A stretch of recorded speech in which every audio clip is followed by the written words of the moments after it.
तो आप सभी को नमस्ते प्रणाम। मैं आपका अपना ठाकुर प्रखर सिंह और रात के 10 बज चुके हैं और कहानी का जो सिलसिला है बदस्तूर जारी है। आज की कहानी की बात करूं तो आज की कहानी उत्तर प्रदेश की है। उत्तर प्रदेश में एक ज़िला है फिरोजाबाद और ये कहानी अभी आज ही इसी फिरोजाबाद के जिला न्यायालय से शुरू होती है। दरअसल आज कोर्ट खचाखच भरा हुआ था, सारी चीज़ें जैसी कोर्ट में होती हैं उसी तरह से हो रही थी। लेकिन एक केस का फैसला आ जाता है और इस केस के फैसले में एक 90 साल का बुज़ुर्ग था, यानी 90 साल उम्र अगर आप समझें तो बैसाखियों से ही आया था, लाठी डंडे के सहारे जैसे तैसे करके पहुंचा। उसके बाद दो लोग तो बाकायदा उस बुज़ुर्ग को पकड़ के खड़े हुए थे कि कहीं ये उम्र की वजह से गिर ना जाए, चूँकि कोर्ट में फिर कटघरे में भी उसको आना था। तो फिर अब एक ऐसे इंसान के ऊपर मुकदमा, उसके बाद फैसला आना, और फैसला भी छोटा मोटा नहीं आया था। इस 90 साल के बुज़ुर्ग को उम्र कैद की सज़ा हुई। अब जैसे ही ये सज़ा लोगों के सामने पहुंची कि एक 90 साल के बुजुर्ग को उम्र कैद की सज़ा हुई है, तो लोगों के अंदर कोर्ट के प्रति गुस्सा भी था कि एक ऐसे बुजुर्ग को उम्र कैद की सज़ा, अब 90 साल की उम्र में वो जेल जाए, तो ये भी एक तरह से नाइंसाफ़ी हो गई। लेकिन इसी के साथ एक सवाल भी था कि इस 90 साल के बुजुर्ग ने ऐसा क्या किया था कि इस उम्र में इसको उम्र कैद की सज़ा हुई। तो फिर यहीं से जब लोगों ने इस केस के बारे में पता किया तो जो कहानी निकल के सामने आई, उससे सुनने के बाद जो वहाँ पे खड़े लोग थे, एक तरह से वो चौंक भी उठते हैं, एक तरह से सिहर उठते हैं कि ऐसी ऐसी चीज़ें हमारे देश में हो चुकी हैं। दरअसल ये जो 90 साल का बुज़ुर्ग लाठियों और लोगों के सहारे खड़ा था, इस बुज़ुर्ग ने 10 लोगों का कत्ल किया था। एक साथ 10 लोगों को इसने मारा था। कई ऐसे लोग और थे जो शायद मर सकते थे, लेकिन उनकी किस्मत अच्छी थी, किस्मत की वजह से वो बच जाते हैं। कई ऐसे लोग थे जिनको मारने का प्लान था, लेकिन मौके से वो वहाँ पे मिलते नहीं, यानी अगर इसका बस चलता तो ये सैकड़ों लोगों की जान लेता। इसके असलहे के शिकार लगभग 20 लोग हुए, 10 की मौत हो गई, बाकी जैसे तैसे करके सरवाइव कर गए। तो इस बारे में जब लोगों ने सुना तो फिर लोगों के जहन में एक सवाल और भी आया कि आखिर ये घटना हुई कब थी और इसकी कहानी क्या है। तो आज की कहानी इसी घटना की कहानी है और इस कहानी की शुरुआत होती है दिसंबर 1981, यानी 1981 दिसंबर महीने में, जब कड़ाके की ठंड पड़ रही थी। दरअसल 1981 में उस समय का एक ज़िला था, अभी भी है, मैनपुरी, और इसी मैनपुरी में एक गांव है साढ़ूपुर। साढ़ूपुर गांव में अब हर गांव का एक कोटा होता है, राशन की दुकान, जो उस पर कुछ लोग होते हैं जिनके अंडर ये दुकान होती है, और सरकार से जो राशन मिलता है उस राशन को बहुत कम पैसे में जो वहाँ के पिछड़े लोग होते हैं, जिनके पास खाने की कमी होती है, जिनकी आमदनी अच्छी नहीं होती, ऐसे लोगों को वो राशन दुकानदार बेचता है बेहद कम दाम पे। हफ्ते या फिर महीने में ये चीज़ें होती हैं। अब ये दुकान एक शख्स जिसका नाम था नत्थीलाल, उसके पास थी। नत्थीलाल उच्च वर्ग से आता था, दुकान का कोटा उसके पास था। तो जब जब उच्च वर्ग के लोग राशन लेने आते तब तो ये राशन बिल्कुल ठीक से, चाहे वो गेहूँ हो, चाहे वो दाल हो, चाहे वो उस टाइम तो मिट्टी का तेल भी मिलता था, केरोसिन ऑयल, तो ये सारी चीज़ें वो बराबर देता। लेकिन जब कोई दलित समाज से, जब कोई पिछड़े समाज से आता, तो कहीं ना कहीं जो एक जातीय भेदभाव होता है, हर समय होता रहा है, हर समय होता रहा होगा, शायद फ्यूचर में भी हो, क्योंकि ये चीज़ें इतनी जल्दी ख़त्म नहीं होने वाली। तो फिर जब दलित समाज का कोई व्यक्ति आता लेने तो उसके साथ ये भेदभाव करता, कभी कभार तो राशन भी नहीं देता तब भी कम देता। अब ये सिलसिला लगातार चलता रहा, लगातार ये भेदभाव करता रहा। सरकार धीरे धीरे बदलती गई, वक्त भी धीरे धीरे गुजरता गया, कहीं ना कहीं लोग भी जागरूक हो रहे थे, चाहे वो अगले दर्जे के हों, चाहे वो पिछले समाज के हों। तो इसी क्रम में जब ये भेदभाव लगातार करता रहा तो जो दलित समाज के कुछ पढ़े लिखे लोग थे, उनको लगा कि अब इस भेदभाव का कुछ अस्थाई इलाज करना होगा। तो फिर अस्थाई इलाज में क्या करें? अस्थाई इलाज में बस एक चीज़ हो सकती थी कि जाके कहीं कंप्लेन करें। इसीलिए नत्थीलाल के खिलाफ तहसील में एक तहरीर दी जाती है और बताया जाता है कि नत्थीलाल जो है वो भेदभाव करता है, सही से अनाज नहीं देता, हम लोगों के साथ जातीय भेदभाव हो रहा है इस गांव में। अब चूँकि उस टाइम तक जो चुनाव होते थे उनको भी ये पता था, यानी जो नेता खड़े होते थे चुनाव में, कि कहीं ना कहीं जो दलित तबके के लोग हैं इनके वोट एक साथ आते हैं, यानी जिसको ये वोट देंगे उन्हीं को देंगे। तो फिर उसी वजह से, चाहे और कोई वजह रही हो, कहीं ना कहीं लोगों की पुकार सुनी गई। इन लोगों के साथ जो प्रशासन था उसने स्टैंड लिया और कहा कि आप एक लिखित कंप्लेन दीजिए, बाकी हम नत्थीलाल पे एक्शन लेंगे। इन लोगों ने लिखित कंप्लेन दे दी, नत्थीलाल पे एक्शन हो गया और नत्थीलाल के खिलाफ ये फैसला हुआ कि जो नत्थीलाल है उससे ये दुकान छीन ली जाएगी और ये दुकान 6 अलग अलग जगहों पे खोली जाएगी। उसके बाद ये 6 अलग अलग जगहों की जो दुकानें होंगी उनका मालिकाना हक किसी ऐसे इंसान को मिलेगा जो ये भेदभाव ना करे। अब जैसे ही नत्थीलाल तक ये बात पहुंची तो मानो नत्थीलाल के मुंह पे तो एक तमाचा पड़ गया कि कुछ पिछड़े लोग अब आके उसकी दुकान छीन लेते हैं।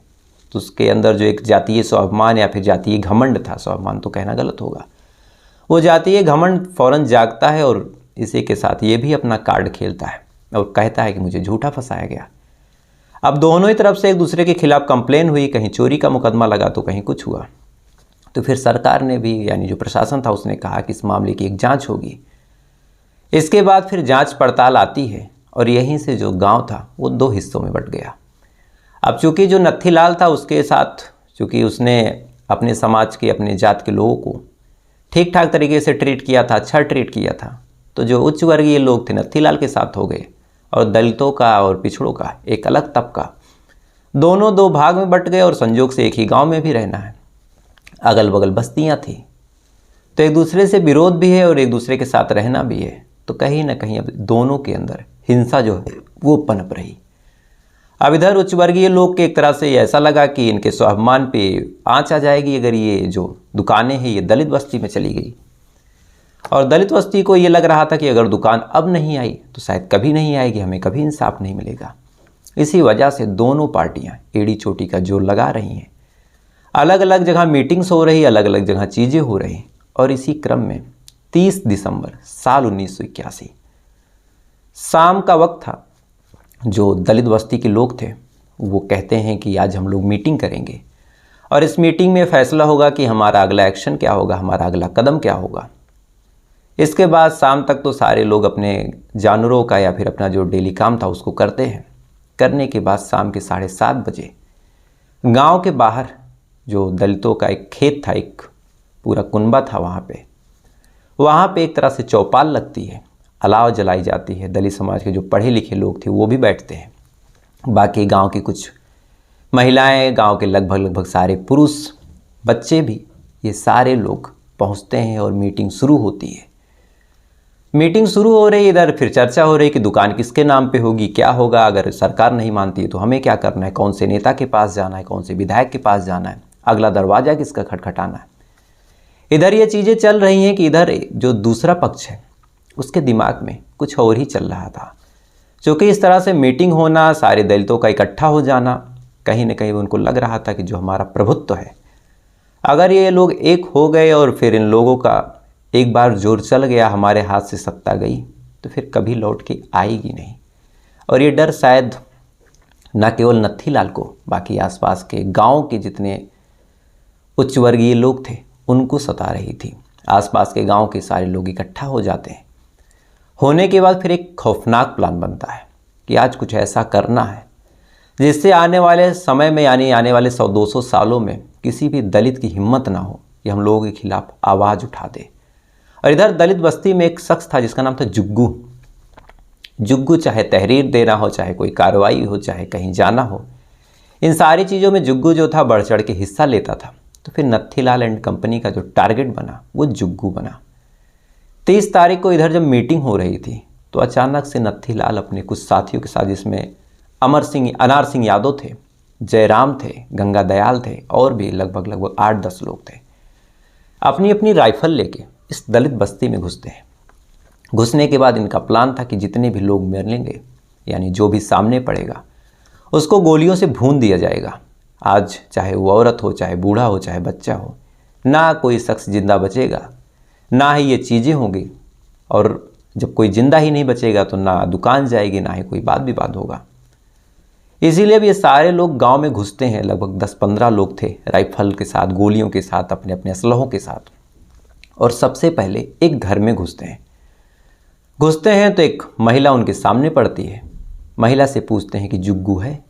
अब महिला कहती है कि भाई साहब, बाउस जी, चाहे जो कहा उसने, जुग्गू हमरे घरे के ना आहा, जुग्गू के घर कुछ दूसर है। महिला का इतना कहना हुआ किन्हीं में से एक राइफलधारी अपने राइफल से उस महिला को गोली मार देता है। इसके बाद उस घर से ये लोग निकलते हैं, एक दूसरे घर में जाते हैं। दूसरे घर में भी पूछते हैं कि जुग्गू का घर कौन सा है। दूसरे घर में एक महेंद्र नाम का शख्स था, वो अपने चारपाई पे आराम कर रहा था। शायद उसकी तबीयत खराब थी इसलिए मीटिंग में नहीं गया था। इससे पहले कि महेंद्र कुछ बोल पाता, कुछ समझ पाता, महेंद्र को भी गोली मार दी जाती है। इसके बाद सड़क पे ये लोग घूम रहे हैं उस दलित बस्ती में। सामने पड़ता है हरिशंकर। हरिशंकर को जैसे ये लोग देखते हैं, इससे पहले कि हरिशंकर वहाँ से भागता, अपनी जान बचाता या फिर कुछ और करता, सामने से राइफल की गोली हरिशंकर को लगती है। हरिशंकर को लगने के बाद फिर अगली टारगेट होती है बैकुंठी देवी। बैकुंठी देवी के बाद अगला टारगेट होता है कैलाश, उसके बाद प्रेम सिंह, उसके बाद शीला देवी, उसके बाद चमेली, और ऐसे ऐसे करके टोटल 10 लोगों को इन्होंने सीने पे, सर पे गोली मार दी। 10 लोगों को गोली मारने के बाद अभी भी ये लोग भूखे भेड़िए की तरह गांव में घूम रहे हैं कि कौन सा शिकार मिल जाए, क्या हो जाए। अब गांव वालों की किस्मत अच्छी, उस बस्ती की किस्मत अच्छी कि लगभग 90% लोग जो उस बस्ती के थे वो मीटिंग में बिजी थे। अब इधर ऐसा भी हुआ कि मीटिंग में कुछ लोग बीच बीच में छोड़ के उनके घर पे कुछ काम आ जाता तो वहाँ से भी वो लोग आ जाते। तो फिर ऐसे लोगों को भी ये लोग गाँव में बैठ के इंतज़ार करते हैं। इंतज़ार करने के बाद गोली मार देते हैं।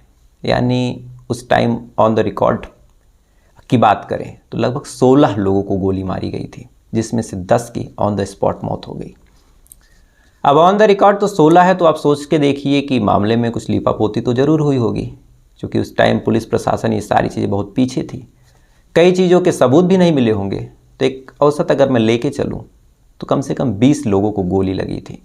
और ये जो मारने का प्लान था, जितने असलहे बारूद ये लोग लेके आए थे, लगभग 100 लोगों को मारने का प्लान था।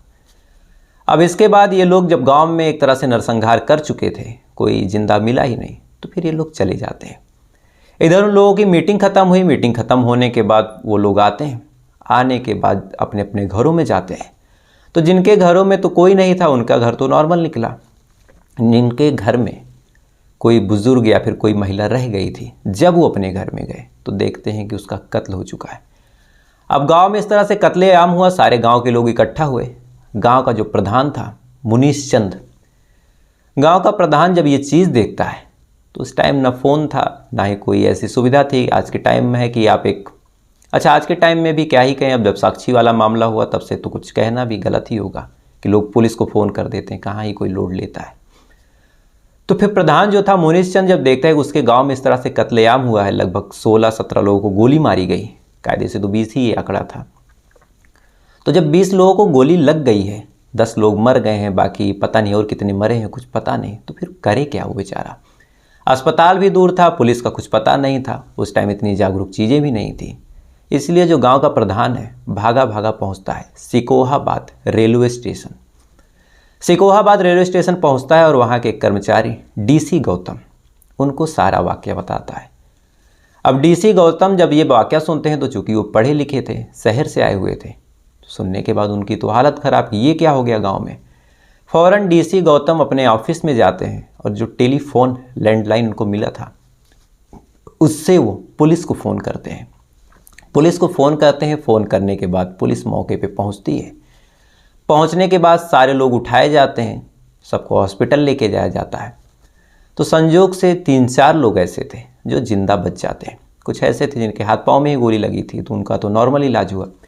बाकी कुछ ऐसे थे जिनके कुछ नाजुक अंगों में गोली लगी थी, लेकिन किस्मत अच्छी थी, बच गए। अब अगले दिन जब ये खबर जंगल की आग की तरह आसपास के लोगों में पहुंची, वहाँ के जो लोकल नेता थे उन तक पहुंची, तो फिर ये मामला 2 दिन बाद ही संसद में पहुंच गया। अब संसद में पहुंचा तो एक तरह से जो सत्ता पक्ष है, जो विपक्ष है, इस मामले में अपनी राजनीतिक रोटियां सेकना चाह रहे थे। अटल बिहारी वाजपेयी की जो पार्टी थी वो विपक्ष में थी और कहते हैं कि अटल बिहारी वाजपेयी पैदल ही भागते हुए पास के ही गाँव में तक उनकी गाड़ी पहुँची, उसके बाद नहीं जा सकती थी गाड़ी, तो पैदल ही भागते हुए साढ़ूपुर गाँव पहुँच गए थे। जो बाबा साहब भीमराव अम्बेडकर है, उनकी पत्नी भी गई थी। मुलायम सिंह यादव की पूरी टीम जाके पहुंची और भी अलग अलग नेता, विधायक, इंदिरा गांधी भी मौके पे पहुंची, मामले का मुआयना किया। तमाम तरह के लोग आते रहे, तमाम तरह के लोग इस मामले में कहते रहे कि आपके साथ इंसाफ होगा। फ़ौरन जो 6 दुकानें थी, 1 महीने के अंदर प्रशासन को आदेश हुआ कि खुलवाई जाए। 6 दुकान खुल गई। नेताओं ने वादा किया कि गांव में फ्री बिजली दी जाएगी, साथ ही फिर ये वादा किया कि गांव का हर एक घर पक्का होगा। यानी जो कुछ लॉलीपॉप या फिर जो कुछ चीज़ें लोगों को रिझाने के लिए, उस दलित समाज को रिझाने के लिए किया जा सकता था, वो सारी चीज़ें पक्ष से लेकर विपक्ष तक सारे नेताओं ने की। आज लोग का मानना है कि जो 6 दुकानें खुली थी, लगभग 2 महीने तक ही दुकानें चली, उसके बाद फिर से उसके ऊपर जो उच्च वर्ग के लोग थे उन्होंने कब्जा कर लिया। तो ग्राउंड लेवल पे क्या हुआ ये आपको बताने की ज़रूरत नहीं, आप खुद इस हिंदुस्तान में रहते हैं तो आपको पता होगा। लेकिन ये सारी चीज़ें लगातार होती रही, पुलिस वालों ने दबिश बनाई, लोगों को गिरफ्तार किया गया। उसके बाद फिर मामला ये कोर्ट में गया। अब कोर्ट में जाने के बाद भी कई चीज़ें बड़ी आगे पीछे हो रही थी। साल 1981 का ये मामला था, फिरोजाबाद जिला उस टाइम लगता था, माफ़ कीजिएगा मैनपुरी। तो ये मामला मैनपुरी कोर्ट में गया। ये जो साढ़ूपुर गांव है ये मैनपुरी गांव के मैनपुरी ज़िले के अंतर्गत आता था। लेकिन इसी के लगभग 8 साल बाद साल 1989 में ये जो मैनपुरी है ये फिरोजाबाद के अंतर्गत हो गया। अब ये कोर्ट यहाँ से शिफ्ट होके फिरोजाबाद के अंदर पहुँचा, थाना भी चेंज हुआ, तमाम तरह की चार्जशीट फिर अलग अलग थानों ने अपने अपने हिसाब से फाइल की। उसके बाद ये मामला चलता रहा। उसके बाद फिर जितने भी लोग थे नामजद जिनके खिलाफ FIR हुआ था, 4-5 लोग का ही नाम लोगों को पता था, क्योंकि जो गोली मारने वाले आए थे वो बाहर थे, और जिन्होंने भी देखा बहुत से ऐसी महिलाएं थी जो बची थी लेकिन वो किसी को पहचान ही नहीं पा रही थी। तो टोटल 3-4 लोगों के खिलाफ कंप्लेन हुई। अनार सिंह यादव के खिलाफ, जयपाल, गंगादयाल, नथीलाल, इन लोगों के खिलाफ अब मुकदमा चलना था। लेकिन अब मुकदमे के दौरान ही इन्होंने जमानत ले ली। यानी कोर्ट का जब तक फैसला नहीं आएगा हम लोग जमानत पे बाहर रहेंगे। अब जमानत पे ये लोग बाहर आ गए। उसके बाद फिर ये मामला फाइलों में नीचे दबता चला गया। साल भर बाद पेशी होने लगी। लोग भी धीरे धीरे भूल ही गए, और कई ऐसे गवाह थे, लगभग 8 से 10 गवाह थे इस मामले में। लेकिन जैसे जैसे वक्त गुजरता चला गया, उम्र की वजह से, बीमारी की वजह से गवाह भी धीरे धीरे शरीर का अपने त्याग करते गए। यानी गवाहों की भी मौत हो गई। कई साल बीतने के बाद गवाह भी इस मामले में इंटरेस्ट लेना छोड़ देते हैं कि कौन जाए खर्चा पानी करके, कोर्ट में कुछ होना नहीं है। इसके बाद भी जो 4 लोगों का नाम था उसमें से 2 लोग मर जाते हैं, बचते हैं 2 लोग। इधर ये जो 2000 वाला साल चल रहा है ये आ जाता है 20वीं सदी, 21वीं सदी। इसके बाद फिर मामला कभी कभार उठता, कभी कभार सुनवाई होती, ये चीज़ें लगातार चलती रही। गवाह भी देखते ही देखते लगभग सारे के सारे मर गए। 1-2 लोगों को छोड़ दीजिए, जैसे प्रेमवती थी, महेंद्र थे, इन दोनों को छोड़ दीजिए तो सारे गवाह भी मर गए। जितने लोग उसमें कातिल थे वो भी मर गए, और बचते हैं सिर्फ नथीलाल। नथीलाल भी अब देखते देखते बूढ़ा हो गया, उम्र लगभग 90 साल। लाठियों के सहारे जैसे तैसे करके कोर्ट में पेशी पे आता। उसके बाद 42 साल बाद आज जाके, यानी 1 जून साल 2023 को, जो फिरोजाबाद कोर्ट के जज थे हरबीर सिंह, उन्होंने इस कोर्ट में, अपनी कोर्ट में इस केस का फैसला किया। और इस फैसले में जो नथीलाल थे उनको उम्र कैद की सज़ा हुई, साथ ही 1 लाख रुपए जुर्माना लगाया गया, और अगर ये नहीं दे पाते तो 13 महीने और इनको जेल में रहना होगा। तो अभी हाई कोर्ट और सुप्रीम कोर्ट बचा है, अगर ये दरवाज़ा खटखटाते हैं तो, और हो सकता है कि जब तक इस मामले में कुछ हो तब तक ये भी ऊपर वाले को प्यारे हो जाए और मामला जो है ख़त्म ही हो जाएगा। तो कहीं ना कहीं जो न्याय होता है अगर वो टाइम से ना मिले तो अन्याय ही है।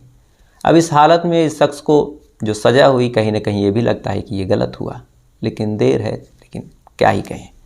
तो फिलहाल ये थी पूरी कहानी, और मुझे लगा इस कहानी को आपके सामने रखना चाहिए कि ऐसी ऐसी चीज़ें भी जातिवाद के नाम पे हमारे देश में हो चुकी हैं। बड़े बड़े नेता भी उस गांव में पहुंचे लेकिन कुछ नहीं। तो फिलहाल ये थी पूरी कहानी। बातें हैं कल के सवाल पे, और कल का मेरा सवाल था कि भारत में इनमें से ऐसी कौन सी चीज़ है जो AA और AAA टाइप से रिलेशन रखती है। तो 4 ऑप्शन थे, बैटरी सेल, कप, फिल्म और कार। तो इन चारों ऑप्शनों में से जो सही ऑप्शन है वो है बैटरी सेल। दरअसल बैटरी जो है AA और AAA टाइप की होती है। AA और AAA में लेंथ का अंतर होता है, बाकी जहाँ तक मेरी जानकारी है वोल्टेज तो लगभग सेम ही देते हैं, लेकिन ये साइज का अंतर होता है, उसको डिनोट करने के लिए AA और AAA लगाया जाता है।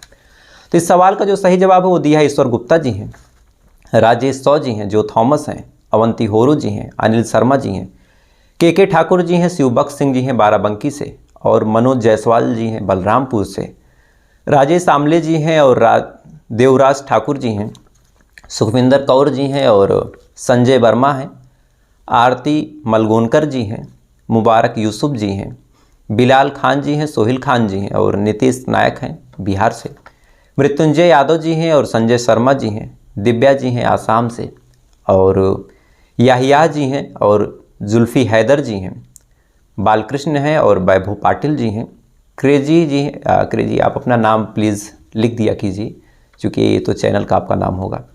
लकी जी हैं और प्रवीण गुप्ता जी हैं, MKS फाइनेंस जी हैं और अरविंद यादव जी हैं और लड्डू यादव जी हैं। तो आप तमाम लोगों ने बिल्कुल सही जवाब दिया, तो आप तमाम लोगों को दिल से शुभकामनाएं। अब आते हैं आज के सवाल पे, और आज का मेरा सवाल है, इसमें मैं आपको 4 ऑप्शन पहले देता हूँ। पहला ऑप्शन है हिमालय, दूसरा है अरावली, सिंधु नदी और बंगाल की खाड़ी। और इन चारों में से कौन सा एक ऐसा भौगोलिक स्थिति है जो केवल एक देश से संबंध रखती है, यानी इसका रिलेशन केवल एक देश से ही, किसी और देश का इस चीज़ पे कोई हक नहीं है।